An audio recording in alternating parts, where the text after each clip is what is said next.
नमस्कार युवा से आज साधु युवा, मैं हूं अभिषेक। आप सभी का संस्कृत स्पेस यूट्यूब चैनल पर हार्दिक स्वागत करता हूं। हमारे CUET की श्रृंखला में आपको कुछ प्रश्नों का अभ्यास कराना होता है। जिन प्रश्नों का अभ्यास कराने के लिए आज मैं उपस्थित हुआ हूं, 30 प्रश्नों का एक श्रृंखला है जिनका हम अभ्यास करेंगे और देखेंगे। प्रश्न सरल और मध्यम लेवल के हैं ताकि आपका अभ्यास भी होता रहे और धीरे धीरे करके हम अपना लेवल भी आगे बढ़ाते चलेंगे। तो चलते हैं, शुरू करते हैं। बहुश्रेयसी शब्दस्य बहुश्रेयसी इत्यत्र कः समासः। बहुश्रेयसी शब्द में कौन सा समास है? तत्पुरुष नहीं है, कर्मधारय नहीं है, केवल नहीं है, बहुव्रीहि समास है। क्यों? क्योंकि बहुश्रेयसी से बहुश्रेयांश यस्य सह बहुश्रेयस बनता है। तो जब बहुश्रेयस बना लेते हैं तो उससे फिर गीप अथवा गीस कर लेते हैं, गीप ही करते हैं, तो बन जाता है बहुश्रेयसी। तो बहुश्रेयसी में समास कौन सा है? बहुव्रीहि समास है। ध्यान रहे, आपसे परीक्षा में पूछा जाए बहुश्रेयसी शब्द में कौन सा समास है, तो बहुव्रीहि समास है, इस बात का ध्यान रहे। अच्छा, प्रश्न जब कराए जा रहे हैं तो आप लोग हर प्रश्न पर 30 सेकंड के लिए रोक करके अपने आप से उत्तर देने का प्रयास करिए। यदि आपका उत्तर सही है तो बहुत बहुत बधाई, अन्यथा और परिश्रम करने की आवश्यकता है। प्रश्न संख्या 2 है, बहुश्रेयसीन इत्यत्र नत्व विधानम केन सूत्रेण भवति। अब बहुश्रेयसीन जो है रूप बनता है कहाँ? बहुश्रेयसी शब्द से द्वितीय बहुवचन में, मतलब 2 3 द्वितीय बहुवचन में रूप बनता है बहुश्रेयसीन। तो सुओजस अम औट सस, सस को नत्व विधान करता है कौन सा सूत्र? अक प्वांग निम्नवायप नहीं करता है, आदेश प्रत्यय नहीं करता है, यह शत्व विधान करता है, अनुस्वार से परसवर्णा, ये संधि का सूत्र है। तस्मात् छसो नपुंसी हमारा सही आंसर है। क्यों?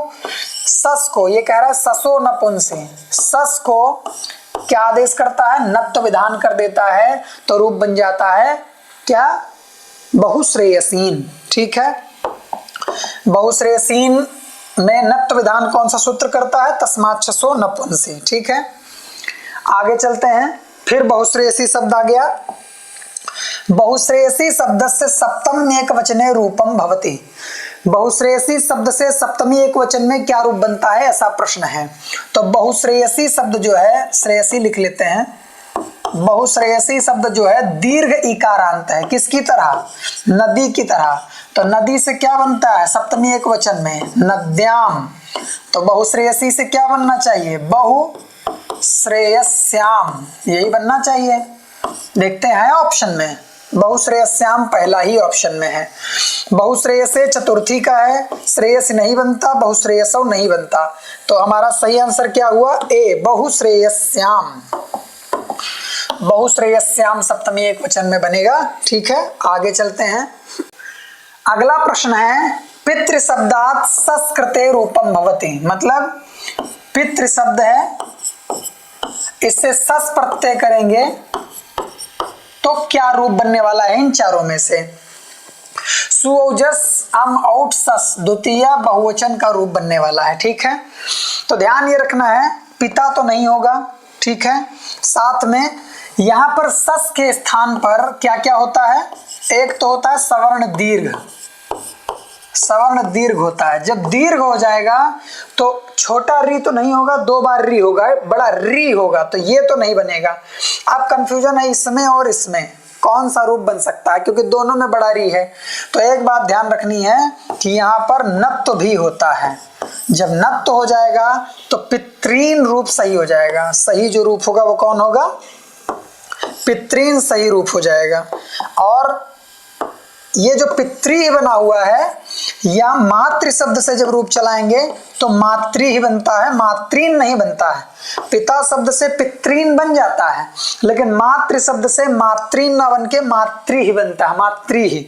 ठीक है, तो पितृ शब्द से जो है सवर्ण दीर्घ भी होता है और नत्व विधान भी होता है, इसलिए पितृन रूप बनता है। ठीक है, ध्यान रखना है।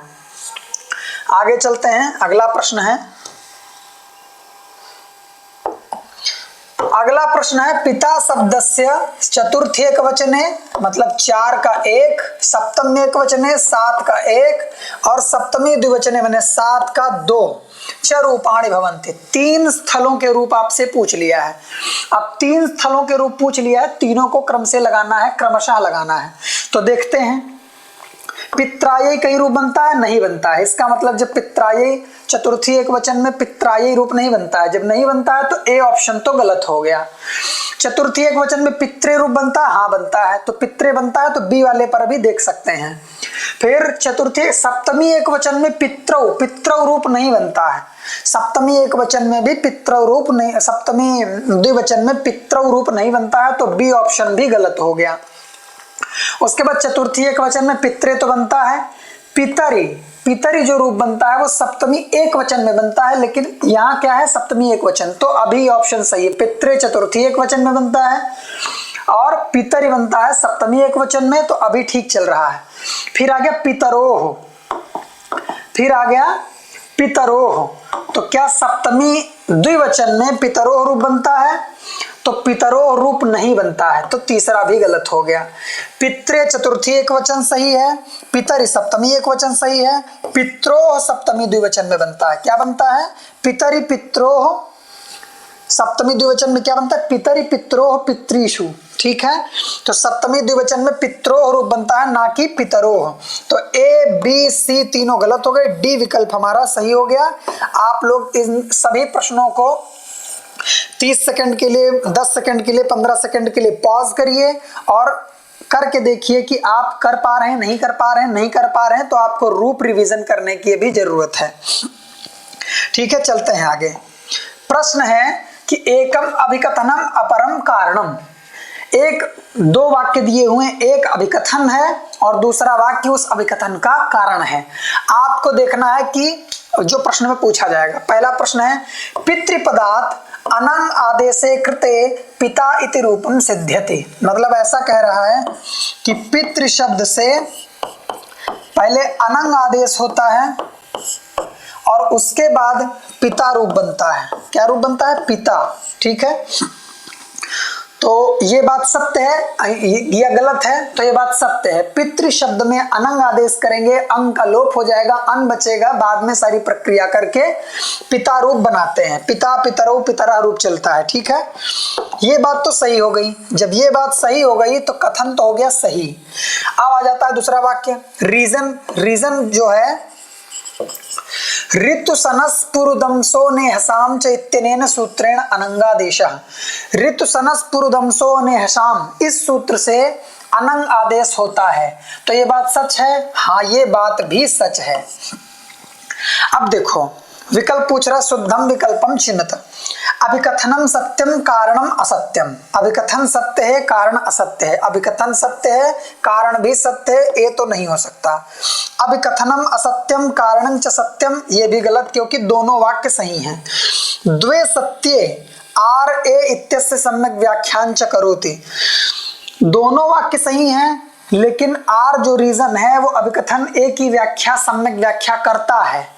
अगर करता है तो ये सही होगा, द्वे सत्य किंतु आर एत्यस्य व्याख्यान न करोति, और नहीं करता है तो डी सही होगा। अब देखते हैं, कहा कि पिता शब्द से अनंग आदेश होकर के, पितृ शब्द से अनंग आदेश होकर के पिता रूप की सिद्धि होती है, ठीक बात है। ऋतु सनस्पुरुदंसो नेहसाम इत्यनेन सूत्रेण अनंगादेशः। अब ध्यान ये देना है कि नीचे वाले वाक्य को पढ़ करके उसके बाद उसमें दोनों वाक्यों के बीच में पहले इसको पढ़िए और बाद में इसको पढ़िए, और इन दोनों के बीच में इसलिए जोड़ दीजिए, इसलिए जोड़ दीजिए। मतलब आप पढ़ के देखिए क्या इस वाले वाक्य की वजह से ये वाला वाक्य सिद्ध हो रहा है। अगर इस वाले वाक्य की वजह से, इसको मिटा देता हूं थोड़ा, अगर इस वाले वाक्य की वजह से ऊपर वाले वाक्य की सिद्धि हो रही है तब तो कारण सही व्याख्या करता है, और अगर इस वाले वाक्य से ऊपर वाले वाक्य की सिद्धि नहीं हो रही है, कोई आपस में लेना देना नहीं है, तो व्याख्या नहीं करता है। अब ऋतु सनस पुरदंसो नेहसाम इत्यनेन सूत्रेण अनंगादेशः भवति, ये बात सच है कि इसी सूत्र से अनंगादेश होता है, और जब अनंगादेश इस सूत्र से होता है तो इसलिए पिता शब्द से अनंगादेश कर पितृ शब्द से अनंगादेश करके पिता रूप बनाते हैं। ये बात भी सही है, दोनों एक दूसरे से संबंधित हैं। अगर ऋतु सनस पुरदंसो नेहसाम सूत्र नहीं होता तो कभी भी पितृ शब्द से अनंग आदेश नहीं हो पाता। इसका मतलब ऊपर वाले विकथन का नीचे वाला जो कारण है सही व्याख्या करता है, तो सी विकल्प हमारा सही हो जाएगा। ठीक है, द्वे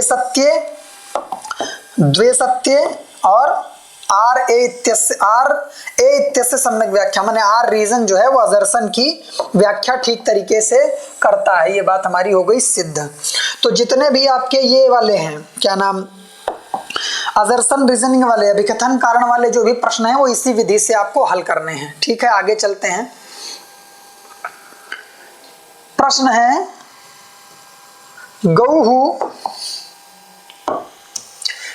गौः प्रातिपदिकात् सु सस आम प्रत्यय कृते रूपाणि भवन्ति। अब बेसिकली 3 जगह के रूप पूछा है आपसे। क्या क्या पूछा है? गौ से सु मतलब प्रथमा एक वचन 1 बाई 1, और सस अम आउट सस मतलब दूसरे का बहुवचन, द्वितीय बहुवचन, और आम का मतलब षष्ठी बहुवचन। 3 जगह के रूप आपसे पूछा हुआ है। कौन कौन सा? प्रथमा एक वचन, द्वितीय बहुवचन और षष्ठी बहुवचन का रूप आपसे पूछ रहा है। तो रूप चलाना है। क्या बनता है? यहाँ तो सबसे पहले गौ हुई दे दिया है। ध्यान ये रखना है, कंफ्यूजन ये होगा इसमें कि क्या रूप बनता है प्रथमा एक वचन में? गौ बनता है, गो नहीं बनता है, तो गलत है ये वाला। ठीक है, गो भी गलत है, तो ए और सी तो हो गए गलत। अब लड़ाई है केवल बी और डी में, ऐसे एलिमिनेट करना है। पहला ऑप्शन अगर गलत हो गया इसका मतलब है कि वो 2 ऑप्शन तो नहीं हो सकते हैं, कोई और अन्य ही होगा। अब बचे 2, इन्हीं में लड़ाई है सारी। जब इनमें लड़ाई है तो चलिए देख लेते हैं क्या लड़ाई है। गौ प्रथमा एक वचन में बनता है, गौहु बनता है। ठीक है, गौहु गावौ गावः, और फिर क्या बनेगा? सस सु औ जस अम आउट सस, द्वितीय बहुवचन में क्या रूप बनता है? गाम गावौ गाह, गाम गावौ गाह, गाह रूप बनता है। ये बात भी सही है, गौ भी सही है। और षष्ठी बहुवचन में क्या बनता है? गवाम, तो षष्ठी बहुवचन में गवाम ही बनता है। गवाम चारों जगह सही है, यहाँ भी सही है, यहाँ भी सही है, तो गवाम तो सही ही है, ये बात तो निश्चित है। लेकिन गाम नहीं बनता है, गाम बनता है द्वितीय एक वचन में, गाह बनता है द्वितीय बहुवचन में, और यहाँ सुजट अमौट सस, यहाँ द्वितीय बहुवचन ही पूछ रहा है। इसका मतलब हमारा बी विकल्प सही होता है। क्या सही होता है? प्रथमा में बनेगा गौहु, द्वितीय बहुवचन में बनेगा गाह, षष्ठी बहुवचन में बनेगा गवाम। ठीक है, तो आपको ध्यान रखना है, गौ शब्द का रूप अच्छे से तैयार कर लेना है। आगे चलते हैं।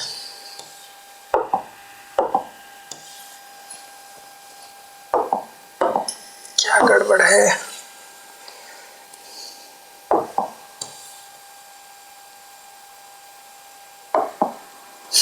आगे चलते हैं।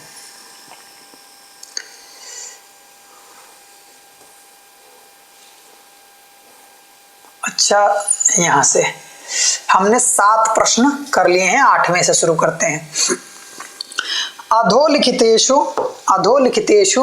किम असमीचीनम, इनमें से कौन सा अशुद्ध है, कौन सा युग्म अशुद्ध है, ये बात पूछ रहा है। तो साकल शाखा ऋग्वेद की ही है। ऋग्वेद की कितनी शाखाएं? 5 शाखाएं मिलती हैं। कौन कौन सी? साकल, बाष्कल, सांख्यायन, आश्वलायन और कौशितकी। साकल, बाष्कल, सांख्यायन, आश्वलायन, कौशितकी, 5 शाखाएं हमको प्राप्त होती हैं। किसकी? ऋग्वेद की। तो जब ऋग्वेद की 5 शाखाएं प्राप्त होती हैं, साकल शाखा ऋग्वेद से ही संबंधित है, वाक्य सही है, लेकिन हमको ढूंढना क्या है, असमीचीन, गलत ढूंढना है। ऋक स्तुति सही बात है, क्योंकि ऋक का मतलब होता है स्तुति ही होता है, इसीलिए ऋग्वेद को ऋक्यते स्तूयते अनेन ऐसा करके व्युत्पत्ति भी मिलती है, स्तुति परक वेद भी कहते हैं, स्तुति परक मंत्रों का जहां संकलन होता है इसे ऋग्वेद कहते हैं, तो यह बात भी सही है। होत्री 4 प्रकार के हमारे क्या होते हैं, ऋत्विक होते हैं। ऋग्वेद का क्या होता है, होत्री अथवा होता, ये ऋत्विक होते हैं ऋग्वेद का। ऐसे ही अध्वर्यु होता है किसका, यजुर्वेद का। ऐसे ही उद्गाता होता है किसका, सामवेद का। और ऐसे ही ब्रह्मा होता है किसका, अथर्ववेद का। तो होत्री किसका है, ऋग्वेद का, तो ये बात भी सही है। ठीक है, तो 4 विकल्प हैं जिसमें से 3 तो सही ही हैं, तो 3 जब सही हैं तो बचा कौन, चौथा। यही गलत है और गलत होने के कारण यही हमारा उत्तर है, क्योंकि हमको गलत वाला विकल्प ही चूज करना था। ठीक है, क्यों, क्योंकि यजुर्वेद के आचार्य पैल नहीं है, पैल जो है किसके हैं, ऋग्वेद के आचार्य हैं। ठीक है, आगे चलते हैं,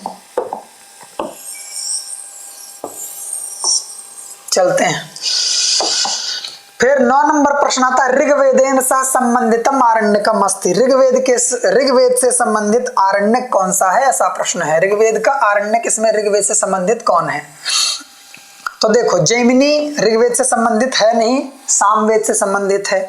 बृहदारण्यक यजुर्वेद से संबंधित है। मैत्रायणी यजुर्वेद से संबंधित है, तो ये भी गलत हो गया, तो कौशितक ही सही हो गया। ऐसे एलिमिनेट भी करना है आपको, ये सामवेद, ये यजुर्वेद, शुक्ल यजुर्वेद और ये कृष्ण यजुर्वेद, तो बचा केवल कौन, बचा केवल कौशितकी, वही हमारा सही उत्तर हो जाएगा।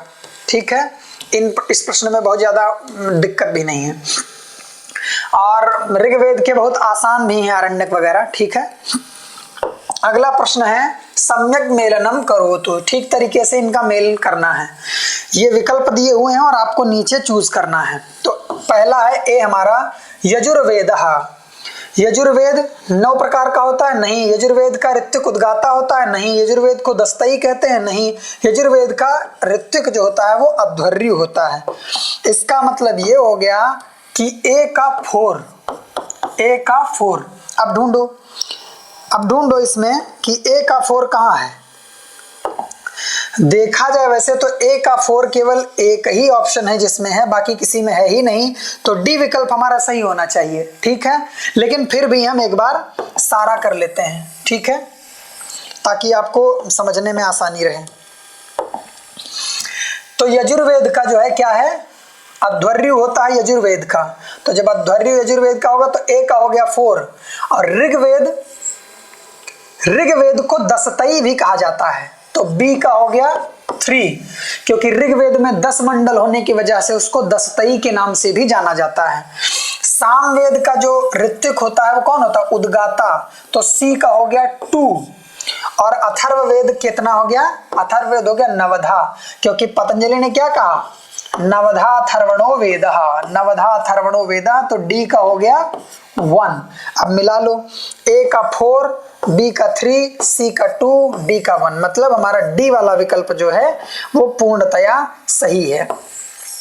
अब पतंजलि ने अपने भाष्य में, भगवान पतंजलि ने अपने महाभाष्य में किस वेद को कितने प्रकार का स्वीकार किया है, उस वैसा भी प्रश्न आगे आएगा, तो वहीं पर समझा दूंगा, यहाँ पर समझाने की आवश्यकता नहीं है। अगला प्रश्न है कि भाई विद्यन्ते ज्ञायन्ते लभ्यन्ते व एभिर धर्मादि पुरुषार्था इति, यहाँ पर जो खाली स्थान है उसमें कोई एक ऑप्शन भरना है। तो आपको बता दें कि ये विष्णुमित्र का लक्षण है। विष्णुमित्र का लक्षण है, किसका लक्षण है, वेद का लक्षण है। तो यहाँ पर भर देना है वेद, विद्यन्ते ज्ञायन्ते लभ्यन्ते व एभिर धर्मादि पुरुषार्था वेदा इति। तो वेद का लक्षण है, ना स्मृति का है, ना आगम का है, ना धर्मशास्त्र का है, तो बिना किसी कंफ्यूजन के वेद से संबंधित जो लक्षण है उनको एक बार देख लेना है। ऐसा भी दे सकता है आपको कि लक्षण दे दे इधर 4-5 और इधर आचार्यों के नाम दे दे मिलाने के लिए, तो आपको किसी प्रकार का कंफ्यूजन नहीं होना चाहिए। सभी आचार्यों के मत में जो लक्षण है वो याद हो जाने चाहिए आपको, ठीक है। 11 नंबर प्रश्न हो गया। 12 नंबर प्रश्न पर ध्यान देते हैं।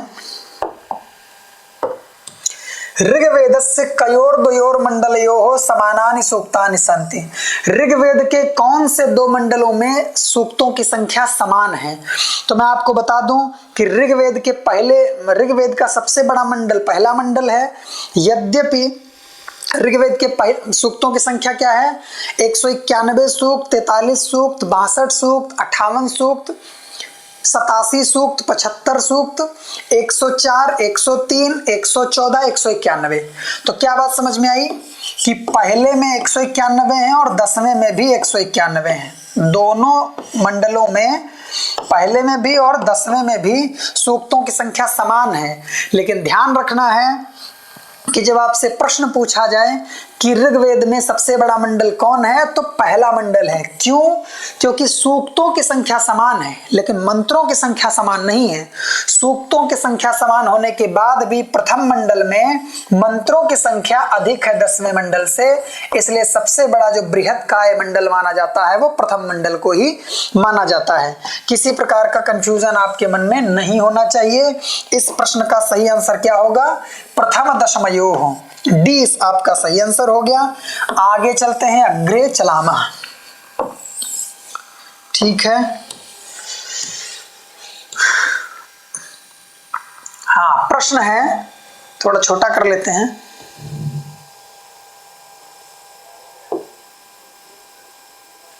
प्रश्न है, अधोलिखितम गद्यांशाधारे उत्तरम ददातु। गद्यांश के आधार पर प्रश्नों के उत्तर दीजिए।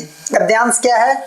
विश्व साहित्यस्य प्राचीनतमः ग्रंथः ऋग्वेदः विद्यते इति मन्यते विद्वद्भिः। ऋग्वेद विश्व साहित्य का सबसे प्राचीन ग्रंथ है, ऐसा विद्वानों में मान्यता है। अस्मिन् ऋग्वेदे तावत् नवमंडलानि सन्ति। इस ऋग्वेद में 9 मंडल प्राप्त होते हैं। आस्याचार्यः पैलः अस्ति, अयं वेदः द्विधः। इस वेद के आचार्य पैल हैं और अयम वेदः द्विधा विभज्यते। इस ऋग्वेद का 2 प्रकार से विभाजन किया जाता है, मंडलाष्टक भेदात, मंडल क्रम में और अष्टक क्रम में। अस्य वेदस्य ब्राह्मण ग्रंथाः आरण्यकानि उपनिषदः गृह्य सूत्राणि तो प्राप्यन्ते किंतु सुलभ सूत्राणि नैवोपलभ्यन्ते। इस ऋग्वेद के ब्राह्मण ग्रंथ, आरण्य ग्रंथ, उपनिषद ग्रंथ, गृह्य सूत्र तो प्राप्त होते हैं लेकिन सुलभ सूत्र प्राप्त नहीं होते हैं। अस्य शाखा पंचकम लभ्यते अस्माभिः। हमारे द्वारा इसकी 5 शाखाएं अभी उल्लिखित हैं या प्राप्त होती हैं। किंतु पतंजलिना 21 शाखा स्वीकृता। लेकिन आचार्य पतंजलि ने ऋग्वेद की 21 शाखाएं स्वीकृत की हैं। अस्य आश्वलायन शाखा अनुपलब्धा वर्तते। अस्य वेदस्य अपरम नाम तावत दशतई इत्यपि वर्तते। इस वेद की आश्वलायन शाखा उपलब्ध नहीं होती है और साथ में इस वेद का एक दूसरा नाम जो है वह दशतई के नाम से भी जाना जाता है। ये हो गया हमारा क्या? ये हो गया हमारा गद्यांश। अब गद्यांश के आधार पर ही हमको प्रश्नों के उत्तर देने हैं, तो देख लेते हैं। ऋग्वेदे मंडलानि सन्ति। तो अब चूंकि गद्यांश के आधार पे ही आंसर देना है, तो अस्मिन् ऋग्वेदे तावत् नवमंडलानि सन्ति। तो सही विकल्प हमारा हुआ बी, ठीक है। ऋग्वेदस्य शाखा अनुपलब्धा अस्ति। ऋग्वेद की कौन सी शाखा अनुपलब्ध है? तो साकल शाखा उपलब्ध है, क्योंकि शाखा पंचकम, इसमें कोई शाखाओं का नाम नहीं आया। मैत्रायणी शाखा है ही नहीं ऋग्वेद की, काठक शाखा है ही नहीं ऋग्वेद की, साकल शाखा की चर्चा नहीं किया। क्या कहा? अस्य आश्वलायन शाखा अनुपलब्धा वर्तते। तो हमारा सही विकल्प डी आश्वलायन शाखा हो गया, ठीक है। ध्यान ये रखना है कि जब भी गद्यांश आधारित प्रश्न आए, ऊपर लिखा हो कि गद्यांश के आधार पर ही प्रश्नों के उत्तर देने हैं, तो आपको इसी विधा से ही प्रश्नों के उत्तर देने हैं, कोई गड़बड़ी नहीं करनी है, ठीक है।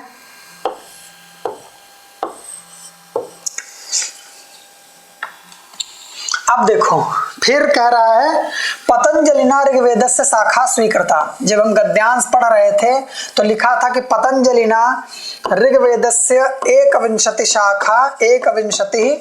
शाखा स्वीकृता। 21 शाखा मतलब 21 शाखा स्वीकार की गई हैं। गद्यांशाधारे किम असमीचीनम, गद्यांश के आधार पर कौन सा वाक्य असमीचीन है। एक बार देख लेते हैं क्या है। प्राचीनतम ग्रंथ ऋग्वेदा विद्यते, सही बात है। द्विधो अयम विभक्ता, सही बात है। अष्टक्रम मंडल क्रम, अस्य सुलभ सूत्राणि अविद्यमानानि सन्ति, सही बात है, प्राप्त नहीं होते हैं। अस्याचार्य शौनकः अस्ति, ये बात गलत है क्योंकि इसके आचार्य कौन है, पैल हैं। अब पैल इसके आचार्य सच में भी हों और मान लो पैल इसके आचार्य सच में है, अगर इस गद्यांश में शौनक लिखा होता तो आपको शौनक लगाना पड़ता, लेकिन अस्याचार्य पैलः लिखा है उसमें भी, तो ये विकल्प हमारा गलत हो गया और गलत होने की वजह से यही हमारा सही आंसर है। ठीक है, अभी बस समझ, आगे चलते हैं। तो यहाँ हमारे गद्यांशाधारित प्रश्न समाप्त होते हैं। अब आगे चलते हैं कुछ अन्य प्रश्नों पर। 18 नंबर प्रश्न है हमारा, राम इति शब्दस्य सप्तमी एकवचने रूपम भवति। बहुत ही सरल प्रश्न है। क्यों? रामाणाम षष्ठी में बनता है, रामेषु सप्तमी बहुवचन में बनता है, रामे बनता है सप्तमी एकवचन में, हे राम तो संबुद्धि में बनता है। ठीक है, तो ये भी गलत। हमारा सही विकल्प हो गया सी। ठीक है, रामे रूप बनता है रामे, रामे रामयोः रामेषु। ठीक है, आगे चलते हैं। रामः इत्यत्र प्रत्ययः अस्ति, राम शब्द में प्रत्यय कौन सा होता है, मतलब राम शब्द में कौन सा प्रत्यय यूज करके उसको रामः बनाते हैं। अच नहीं होता है, कप नहीं होता है, ड प्रत्यय भी नहीं होता है, घय प्रत्यय होता है। रम धातु से घय प्रत्यय करके रामः बनाते हैं। ठीक है, रामः। और किस अर्थ में करते हैं घय, तो ध्यान रखना अधिकरण अर्थ में करते हैं। किस अर्थ में? अधिकरण अर्थ में। इसीलिए क्या क्या बनता है व्युत्पत्ति, रमन्ते योगिनो अस्मिन् इति रामः। तो यहाँ पर घय प्रत्यय करते हैं किस अर्थ में, अधिकरण अर्थ में। करण अर्थ में और अधिकरण अर्थ में घय प्रत्यय होता है, इसलिए यहाँ पर अधिकरण अर्थ में प्रत्यय किया गया है। ठीक है, आगे चलते हैं। राम शब्द से प्रथमा तृतीया षष्ठी द्विवचनस्य रूपाणि योजयत, क्रमेण योजयत। राम शब्द का प्रथमा षष्ठी, प्रथमा तृतीया षष्ठी द्विवचनस्य, मतलब राम का द्विवचन, फिर षष्ठी का, तृतीया का द्विवचन और षष्ठी का द्विवचन, मतलब 1 का 2, 3 का 2 और 6 का 2। ये हम रूप द्विवचन के ही खोजने हैं, लेकिन किन किन विभक्तियों के, प्रथमा तृतीया और षष्ठी के। ठीक है, तो प्रथमा रामः बनता है, रामः तो बनता है, लेकिन द्विवचन में रामः नहीं बनता, ये भी गलत। रामौ द्विवचन में बनता है, रामेभ्यः तृतीया द्विवचन में नहीं बनता, ये भी गलत। रामाः प्रथमा बहुवचन में बनता है, तो ये भी गलत। रामौ बनता है प्रथमा द्विवचन में, रामाभ्याम बनता है तृतीया द्विवचन में और रामयोः बनता है षष्ठी द्विवचन में। तो हमारा डी विकल्प सही हो गया। हमारा डी विकल्प सही है। क्यों? क्योंकि तीनों के द्विवचन के रूप पूछा है। ठीक है, केवल एक का नहीं, तीनों का द्विवचन का रूप पूछा है। तो प्रथमा द्विवचन रामौ, तृतीया द्विवचन रामाभ्याम और षष्ठी द्विवचन क्या हो गया, रामयोः। प्रातिपदिक संज्ञा सूत्रमस्ति, प्रातिपदिक संज्ञा करने वाला सूत्र कौन सा है, तो ध्यान रखना है। प्रातिपदिक संज्ञा कौन सूत्र करता है, सुप्तिगंतम पदम, क्या करता है, पद संज्ञा करता है। ऐसे ही प्रातिपदिकार्थ लिंग परिमाण वचन मात्रे प्रथमा विभक्ति का विधान करता है। अदसो मात क्या करता है, प्रगृह्य संज्ञा करता है, प्रगृह्य संज्ञा करता है। अर्थवद धातुर प्रत्यय प्रातिपदिकम, यहाँ मैंने प्रातिपदिकम सूत्र में है लेकिन मैंने गायब कर दिया था ताकि आपको समझ में, प्रातिपदिकम लिख देता था तो वैसे ही समझ में आ जाता, तो समझ में ना आए इसलिए अर्थवद धातुर प्रत्यय लिख दिया, आगे प्रातिपदिकम मैंने छोड़ दिया था, क्योंकि यही सूत्र प्रातिपदिक संज्ञा विधायक सूत्र है, इसलिए हमारा सही विकल्प हो गया बी। ठीक है, अग्रे चलामः।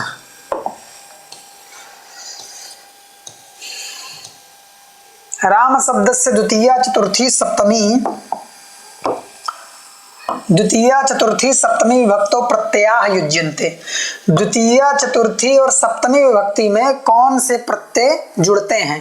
अब हो सकता है कि तीनों में किसी एक वचन का प्रत्यय दिया हो, द्विवचन का प्रत्यय दिया हो, लेकिन आपको खोजना क्या है, द्वितीया चतुर्थी और सप्तमी के ही प्रत्यय खोजने हैं। ठीक है, तो सु औ जस द्वितीया में मिल गया, फिर चतुर्थी में ढूंढना है सु औजस अम औटसठ टाभ्याम भिस ज्ञभ्याम भ्यस। सुऔजस अम औटसस, सुऔजस द्वितीय का नहीं है प्रथमा का है तो ये गलत है। सुऔजस अम औटसस द्वितीय का मिल गया, और टाभ्याम भेस ये तृतीय का है तो ये भी गलत, हमको खोजना है चतुर्थी का। तो सुऔजस अम औटसस द्वितीय का मिल गया, उसके बाद सुऔजस अम औटसस टाभ्याम भेस ज्ञभ्याम भ्यस, टाभ्याम भिस्ट ज्ञभ्याम भ्यस, तो चतुर्थी का भी मिल गया। मतलब द्वितीय मिल गया, चतुर्थी मिल गया, आप खोजना है सप्तमी। तो यहां पर खोजना ही नहीं है कुर, क्यों? गी ओ सुप, क्या? गी ओस सुप, तो सप्तमी में ये आता है, सुप यही मिल गया तो यही सही है, क्योंकि सस तो मिल गया, ये चतुर्थी का मिल गया, लेकिन सु जो होता है ये प्रथमा का है ना कि सप्तमी का। तो हमारा जो विकल्प सही है वो कौन सा? सी विकल्प सही है, क्योंकि सु प्रत्यय प्रथमा से आता है ना कि सप्तमी में। सप्तमी में जो आता है वो क्या आता है? सुप। ठीक है, हो गई बात क्लियर। आगे चलते हैं। आगे पूछ रहा है चतुर्थी बहुवचन से रूपम अस्ति। चतुर्थी बहुवचन में क्या रूप बनता है भाई, देख लेते हैं। चतुर्थी बहुवचन से रूपम अस्ति, युष्माकम, ये षष्ठी बहुवचन का रूप बनता है। जैसे अस्माकम बनता है अस्मत् से, वैसे युष्माकम बनता है युष्मत् से। युष्माभि, जैसे अस्माभि बनता है तृतीय बहुवचन में, वैसे ही युष्माभि बनता है तृतीय बहुवचन में। युष्मभ्य, युष्मभ्य जो है वो ना अस्मत् शब्द से बनता है ना युष्मत् शब्द से बनता है, ये गलत रूप है। युष्मभ्यम, जैसे अस्मभ्यम शब्द बनता है चतुर्थी बहुवचन में क्या नाम अस्मत् शब्द से, वैसे ही युष्मत् शब्द से चतुर्थी बहुवचन में रूप बनता है क्या? युष्मभ्यम। तो क्या पूछ रहा है? चतुर्थी बहुवचन से रूपम अस्ति किमस्ति? युष्मभ्यम। तो चतुर्थी बहुवचन का रूप क्या होगा? युष्मभ्यम। ठीक है, ध्यान रखना है। तुभ्यम युवाभ्याम युष्मभ्यम ऐसे रूप चलेगा। तो इन रूपों को अच्छे से आप लोग देख लीजिएगा। अगर आपको इनमें कोई डाउट हो रहा है, पॉज करके वीडियो को लगा रहे हैं और उसमें कोई समस्या आ रही है, तो आपको ध्यान रखना है कि इन प्रश्नों को ठीक से देख लेना है। नहीं आ रहा है तो आपको रिवीजन करना है जाकर के। ठीक है, 24 नंबर प्रश्न देखते हैं क्या है। शुद्धम रूपम चिनोति, चिनोतु, इनमें से कौन सा रूप शुद्ध है, ये बात हमको खोजनी है। अदस शब्द से अदभ्याम रूप बनता है क्या? नहीं बनता है, अदभ्याम रूप नहीं बनता है अदस शब्द से। के भी कहाँ बनता है? तो पुल्लिंग में कई ही बनता है तृतीय बहुवचन में, और स्त्रीलिंग में का भी बनता है ना कि के भी, तो ये भी गलत है। लिहये, लिह शब्द से लिहये ना बन के लिहे चतुर्थी एक वचन में बनता है, तो ये भी गलत है। आ स्वरूप हमारा सही हो जाएगा। क्यों सही हो जाएगा? क्योंकि बता दे रहा हूं अभी। इदम शब्द से सप्तमी बहुवचन में स्त्रीलिंग में जैसे पुल्लिंग में बनता है एषु, वैसे ही स्त्रीलिंग में बनता है आसु। तो हमारा यह विकल्प सी उत्तर हो गया हमारा। ठीक है, आगे चलते हैं। प्रश्न है यत् प्रत्यांतम पदं नास्ति। यत् प्रत्यांत इसमें से कौन सा पद नहीं है? कौन सा पद यत् प्रत्यांत नहीं है, ये हमको खोजना है। तो देयम, जेयम, चेयम ये सब यत् प्रत्यांत ही होते हैं, तो छेयम तो है। अध्येयम भी यत् प्रत्यांत ही है। शप्यम और लभ्यम ये ऋत के अपवाद हैं, और यहाँ यत् प्रत्यय ही होता है, तो ये भी तीनों यत् प्रत्यांत ही हैं। धार्यम जो है इसमें यत् प्रत्यय नहीं है, धार्यम में यत् प्रत्यय नहीं है। कार्यम, धार्यम, हार्यम में यत् प्रत्यय नहीं है। इसमें क्या प्रत्यय है? क्यप प्रत्यय है, इसमें क्यप प्रत्यय है। तो क्यप प्रत्यय होने के नाते डी विकल्प हमारा सही हो गया। क्या सही हो गया? क्योंकि चेयम, जेयम, देयम, ग्लेयम, अध्येयम, छेयम ये सब यत् प्रत्यांत हैं, इसलिए धार्यम में हमारा जो है यत् प्रत्यय नहीं है, वही हमारा उत्तर है। शुद्धम युग्मम चिनोतु, शुद्ध जो है युगल चुनना है हमको इसमें से, ठीक है। शुद्धम युग्मम चिनोतु। स्थाई में गी प्रत्यय है, गलत। क्यों? क्योंकि स्थाई में जो है इनी प्रत्यय है, तो ये हो गया गलत। कृशः में जो है कौन सा प्रत्यय है? कृशः में इगुपधज्ञा प्रीकिरः क से क प्रत्यय है, क प्रत्यय है। नंदना में टच प्रत्यय ना होकर के अच प्रत्यय है, ठीक है। तो ये तीनों तो हो गए गलत। बुधा, इगुपधज्ञा प्रीकिरः सूत्र से ही बुध में क प्रत्यय करके बना देते हैं क्या? बुधा। तो इगुपधज्ञा प्रीकिरः से बुधा बनता है किस प्रत्यय से? क प्रत्यय से।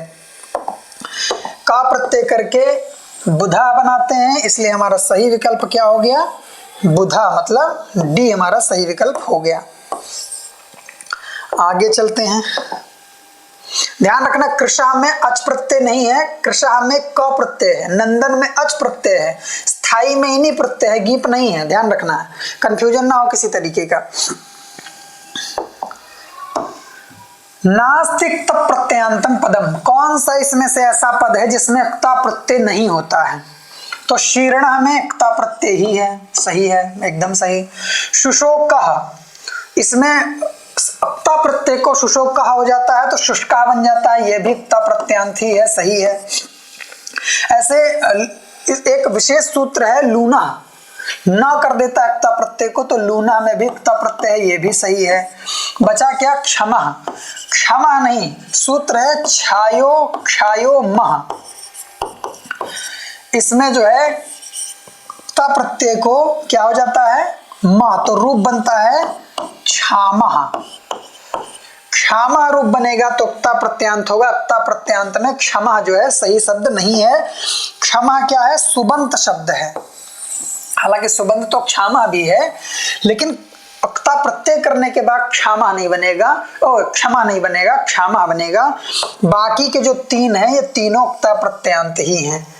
पचोवह पक्वा बनता है, पचोवह पक्वा, शुशोकः शुष्कः, ये सब ऐसे रूप बनते हैं। वहां पर थोड़ा सा लगता है कि ऐसा नहीं बनेगा, लेकिन वैसा ही बनता है। आगे चलते हैं। आगे हमारा 28 नंबर प्रश्न। 28 नंबर प्रश्न है हमारा क्या? विद्वान इत्यस्मिन् पदे प्रत्यय अस्ति, विद्वान में कौन सा प्रत्यय है? ये है हमारा विद्वान। विद्वान में प्रत्यय कौन सा ऐसा पूछा है? वसु, मतुप, वतुप, तवतु। आपको इसको देख करके लग रहा होगा भगवान, हनुमान, श्रीमान, उसकी तरह मतुप या वतुप प्रत्यय होगा। आपको बता दें कि इसमें मतुप और वतुप प्रत्यय है ही नहीं, ठीक है। तो क्या प्रत्यय है भाई जब वतुप और मतुप नहीं है? तो तवतु हो सकता है क्या? नहीं, तवतु प्रत्यय भी इसमें नहीं है। इसमें क्या है? इसमें है हमारा वसु प्रत्यय, क्योंकि इसमें क्या होता है? एक होता है, एक रूप बनता है विदन और एक बनता है विद्वान। जब विदन बनेगा तो सप्तरी प्रत्यय करेंगे और विद्वान बनेगा तो वसु प्रत्यय करेंगे। वसु को ही आगम और आदेश हो जाता है। विदन और विद्वान विकल्प से दोनों प्रयोग बनते हैं और दोनों सही हैं। प्रायः विद्वान शब्द का प्रयोग होता है, विदन शब्द का प्रयोग बहुत लगभग ज्यादा नहीं होता है।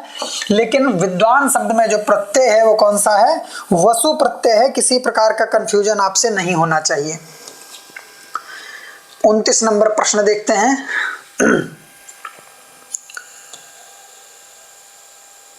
शुद्धम अस्ति, कौन सा इसमें से प्रयोग शुद्ध है? इसमें कौन सा प्रयोग शुद्ध है? शेत्वा गलत है, शांत्वा गलत है, शमत्वा बनता है संभवतः यहाँ पर, और शीत्वा ये भी गलत है, शैत्वा, हाँ शैत्वा रूप बनता है। शैत्वा, त्वा प्रत्यय जब करेंगे तो यहाँ पर ईट का आगम होकर के शैत्वा बन जाता है, क्योंकि ये सेट है इसलिए शैत्वा बन जाता है। यहाँ पर गुण आदि वृद्धि वगैरह का निषेध करने के लिए वहां पर किया जाता है, लेकिन यहाँ ऑलरेडी सेट है तो सेट में ना नहीं करते हैं और सीधे रूप बनता है क्या? शैत्वा, ईट का आगम हो जाता है। तो जो है हमारा शुद्ध रूप क्या हुआ, शयित्वा हुआ। ठीक है, अंतिम प्रश्न है संभवतः इस पूरी कक्षा का।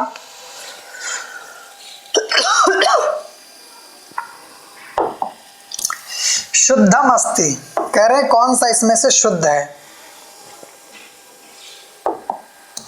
शुद्धम अस्ति, कौन सा शुद्ध है। बेसिकली बनाना चाह रहे हैं गव्यम। गव्यम के परिप्रेक्ष्य में कौन सा शुद्ध है।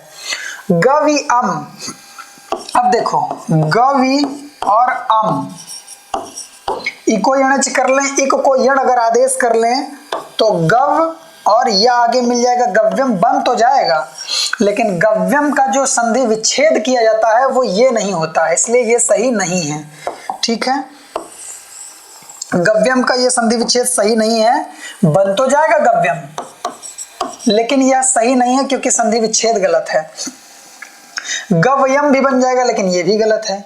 गौवम बन जाएगा, अगर गौ में औ को आव आदेश कर लें तो ग्वाम बनेगा। ठीक है, ये भी नहीं बनेगा। अब बचा गो अम, तो यहां ध्यान रखना है गो अम नहीं है, गो यम है, ये बाय मिस्टेक हो गया है। ओ को अव आदेश हो जाएगा तो बन जाएगा क्या, गव, और यम मिल जाएगा तो बन जाएगा, मिला देंगे जब तो बन जाएगा गव्यम। तो यहां पर यम कर लेंगे तो गो यम हो जाएगा तो गव्यम बन जाएगा। ठीक है, तो जो आप संधियां पढ़ रहे हैं उनके संधि विच्छेद भी अच्छे से याद रखें, मनोरथ इत्यादि में पूछ लिया जाता है कई बार। अच्छा, एक और बात मैंने शुरू में कही थी कि भगवान पतंजलि ने किसकी कितनी शाखाएं मानी हैं, वो भी एक बार बता दें क्योंकि वहां छूट गया था। तो क्या है, एकविंशतिधा बाहवृच्यम, एकविंशति माने 21 हैं ऋग्वेद की, और फिर क्या है एकविंशतिधा और एक शतम अध्वर्यु शाखा, एक शतम अध्वर्यु शाखा। एक शतम को 100 भी कहा जा सकता है और 101 भी कहा जा सकता है, जो विकल्प में हो वो मारना। 100 की संख्या स्वीकृत है, एक शतम अध्वर्यु शाखा, लेकिन एक शतम का मतलब 100 भी होता है और एक शतम का मतलब 101 भी होता है। ठीक है, एक शतम अध्वर्यु शाखा। फिर क्या है, सहस्रवर्त्मा, सहस्रवर्त्मा सामवेद। सामवेद की कितनी 1000 शाखाएं भगवान पतंजलि ने स्वीकृत की हैं, और नवधा अथर्वणो वेदा, और ऋग्वेद की जो अथर्ववेद की 9 शाखाएं स्वीकृत की हैं भगवान पतंजलि ने। तो यह बात ध्यान रखनी है कि भगवान पतंजलि के अनुसार ऋग्वेद की कितनी शाखाएं हैं, 21 शाखाएं। भगवान पतंजलि के अनुसार ऋग्वेद की यजुर्वेद की कितनी शाखाएं हैं, एक शतम अध्वर्यु शाखा, 100 अथवा 101। उसके बाद सामवेद की कितनी शाखाएं हैं, तो सहस्रवर्त्मा सामवेद। उसके बाद अथर्ववेद की कितनी है, तो नवधा अथर्वणो वेद। ये पतंजलि भगवान पतंजलि ने अपने महाभाष्य में इनकी संख्या स्वीकार की है। ठीक है, इनको आप नोट्स के रूप में बना लीजिए, इन प्रश्नों का अभ्यास कीजिए और साथ में पॉज कर करके देखिए कि कौन से प्रश्न आपसे आसानी से हो जा रहे हैं और कौन से प्रश्न आपसे आसानी से नहीं हो पा रहे हैं, कौन से प्रश्न आपसे नहीं ही हो पा रहे हैं। उन प्रश्नों को टिक करिए, उन रूपों को, उन प्रश्नों को, उन सूत्रों को जाकर के पुनः दोहराइए और अपनी परीक्षा को और पुष्ट कीजिए। इस प्रश्न श्रृंखला में बहुत सरल से प्रश्न थे सारे, लेकिन अगली बार प्रयास करेंगे कि थोड़ा लेवल को बढ़ाएं, इसलिए इसमें आप अपनी तैयारी को आंक लीजिए और उसके बाद अपने लेवल को अपने आप बढ़ाने का प्रयास करिए। अगली कक्षा में प्रश्नों का लेवल थोड़ा और ऊपर होगा ताकि आपकी तैयारी और थोड़ा ऊपर जाए। अचानक से कठिन प्रश्न लाएंगे तो आपको थोड़ा सा समस्या होने लग जाएगी, इसलिए आज की कक्षा हम यहीं समाप्त करेंगे और मिलेंगे आपको अगली कक्षा में दर्शन का विषय लेकर के, और अगले शनिवार रविवार में किसी एक दिन आपको मिलेंगे अन्य प्रश्नों के साथ। तो मिलते हैं आपको अगली कक्षा में। युवा स्यात् साधु युवा। नमस्ते, धन्यवाद।